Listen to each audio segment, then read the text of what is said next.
Hello dear students, इस video में हम क्लास 10th की इंग्लिश के बुक के प्रोज सेक्शन का first chapter a letter to God को हिंदी में एक्सप्लेन करेंगे। सो फ्रेंड्स, इस लेटर के राइटर हैं जी.एल. फ्यून्स। जी.एल. फ्यून्स ने इस स्टोरी में एक ऐसे गरीब किसान के बारे में बताया है जिसकी फसल बर्बाद हो जाने पर वो ईश्वर को पत्र लिखता है और उसमें उनसे 100 पीसोस की मांग करता है। तो चलिए देखते हैं कि क्या उसको 100 पीसोस मिलते हैं।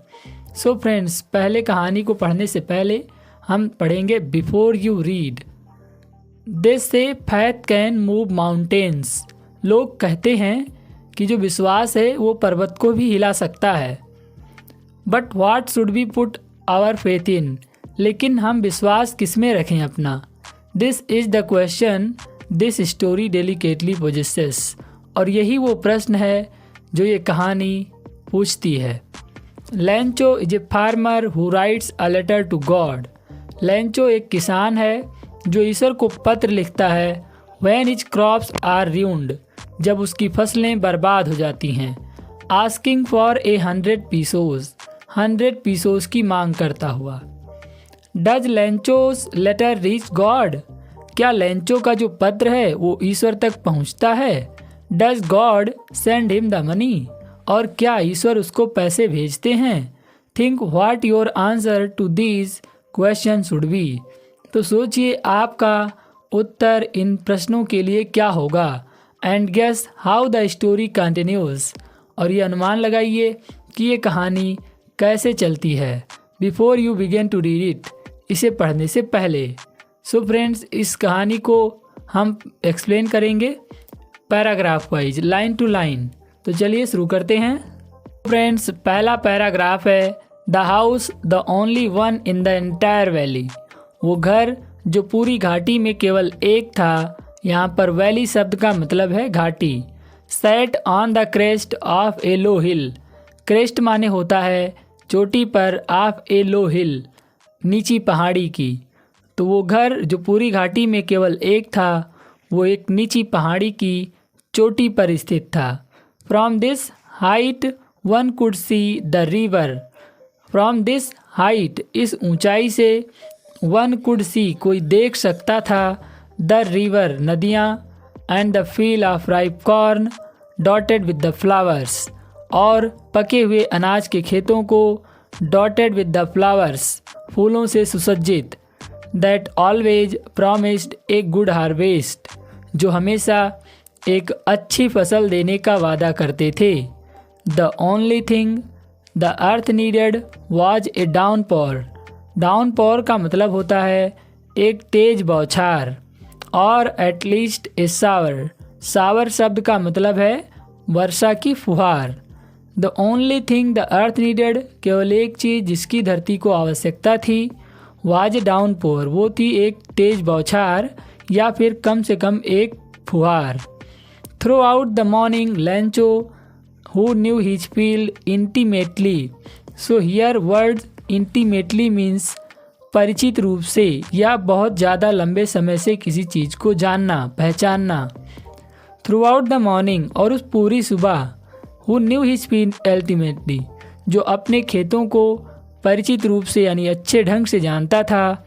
हैड डन नथिंग एल्स, कुछ नहीं किया सिवाय see the sky toward the north east, उत्तर पूर्व के बादलों को देखने के। तो उस सुबह लेंचो ने उत्तर पूर्व के बादलों को देखने के सिवाय कुछ नहीं किया। Now we are really going to get some water women. अब हमें लगता है कि कुछ वर्षा होने वाली है। औरत यानी लेंचो किसी औरत से कहता है कि हमें लगता है कि कुछ वर्षा होने वाली है। सो फ्रेंड्स, ये पहला पैराग्राफ था। तो अब हम देखेंगे दूसरा paragraph. The woman who was preparing supper replied. Supper का मतलब होता है रात्रि का भोजन। वो औरत जो रात्रि का भोजन बना रही थी, रिप्लाइड उत्तर दिया, यस गॉड विलिंग, हाँ अगर ईश्वर ने चाहा तो वर्षा जरूर होगी। The older boys were working in the field while the smaller ones were playing near the house. The older boys बड़े बच्चे were working in the field खेतों में काम कर रहे थे, while the smaller ones were playing near the house जबकि छोटे बच्चे घर के पास में खेल रहे थे। Until the woman call to the meal जब तक कि उस औरत ने उन सबको बुला नहीं लिया। यहाँ पर वो औरत लेंचो की वाइफ है। कम फॉर डिनर भोजन के लिए आ जाओ। It was during the meal that just as Lencho had predicted big drops of rain began to fall. और खाना खाने के दौरान ही just as Lencho had predicted जैसा लेंचो ने भविष्यवाणी की थी, big drops of rain began to fall वर्षा की बड़ी बड़ी बूंदें गिरने लगी। In the north east huge mountains of clouds could be seen approaching. और उत्तर पूर्व की ओर वर्षा के बड़े बड़े बादल आते हुए देखे जा सकते थे। तो अप्रोचिंग शब्द का प्रयोग किया जाता है जब कोई वस्तु किसी डायरेक्शन से आ रही हो। The air was fresh and sweet हवा बहुत ताज़ी और मीठी थी।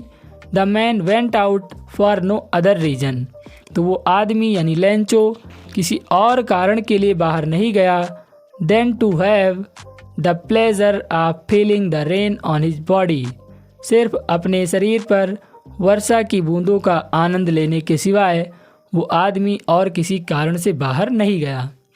And when he returned he exclaimed और जब वो लौटा तो उसने आश्चर्य से कहा these art rain drops falling from the sky ये वर्षा से गिरती हुई वर्षा की बूंदें नहीं हैं, ये आसमान से गिरती हुई वर्षा की बूंदें नहीं हैं। दे आर न्यू कॉइन्स ये नए सिक्के हैं। The big drops are 10 cent pieces ये बड़ी बूंदें 10 सेंट्स की हैं। And the little ones are 5 और छोटी बूंदें 5 सेंट्स की हैं।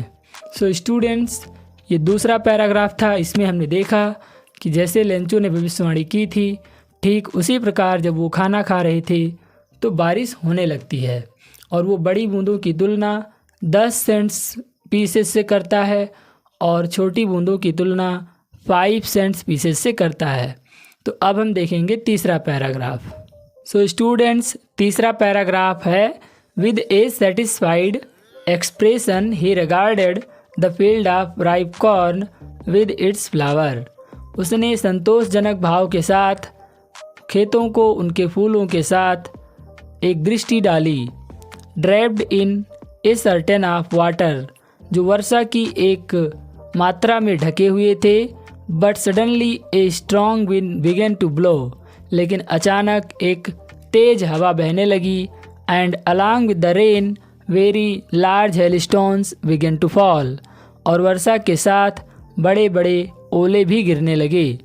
These truly did resemble new silver coins और ये वास्तव में नए चांदी के सिक्के लग रहे थे। The boys exposing themselves to the rain बच्चे अपने आप को बाहर वर्षा में निकालते हुए ran out to collect the frozen pearls उन जमे हुए मोतियों को इकट्ठा करने के लिए बाहर दौड़े। यानी कि वो जो वर्षा थी वहाँ पर ओले भी होने लगे और बच्चे उन पत्थरों को इकट्ठा करने के लिए बाहर दौड़ने लगे। तो चलिए अब देखते हैं चौथा paragraph. It's really getting bad now अब ये बहुत तेज बारिश हो रही है। एक्सक्लेम द मैन उस आदमी ने कहा यानी जब ओले गिरने लगे तो उसने कहा कि अब ये बहुत बुरा हो रहा है। I hope it passes quickly मैं आशा करता हूँ कि ये जल्द बीत जाए। It did not passes quickly लेकिन ये जल्दी बीता नहीं।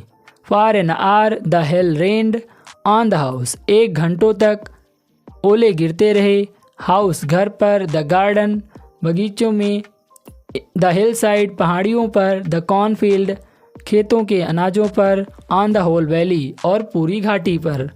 The field was white as if covered with salt पूरी धरती सफ़ेद थी, पूरा खेत सफ़ेद था जैसे ये नमक से ढक गया हो। Not a leaf remained on the trees पेड़ों पर एक पत्ती भी नहीं बची। The corn was totally destroyed और फसल पूरी तरीके से बर्बाद हो चुकी थी। The flowers were gone from the plants. पौधों से फूल गिर चुके थे। Lencho soul was filled with sadness. और लैंचो की आत्मा दुख से भर गई। When the storm had passed. जब तूफान रुक गया। He stood in the middle of the field. तो वो खेतों के मध्य जाकर खड़ा हो गया। And said to his sons. और अपने बेटों से कहा, a plague of locusts would have left more than this. Plague of locusts का मतलब होता है टिड्डों का झुंड, और ये एक कलेक्टिव नाउन है। एक टिड्डों के झुंड ने भी इससे ज़्यादा छोड़ दिया होता। The hail has left nothing.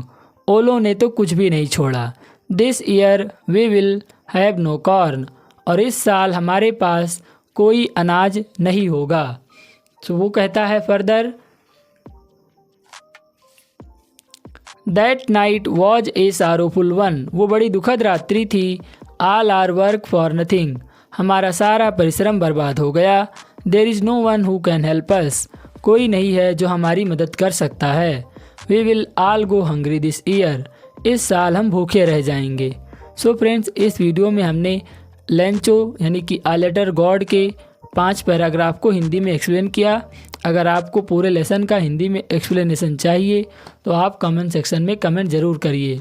और इससे पहले आप हमारे चैनल को सब्सक्राइब कर लीजिए, अपने मित्रों के साथ इसे शेयर करिए, क्योंकि इसी तरीके के कंटेंट मैं इस चैनल पर अपलोड करता रहता हूँ। Thank you for watching this video.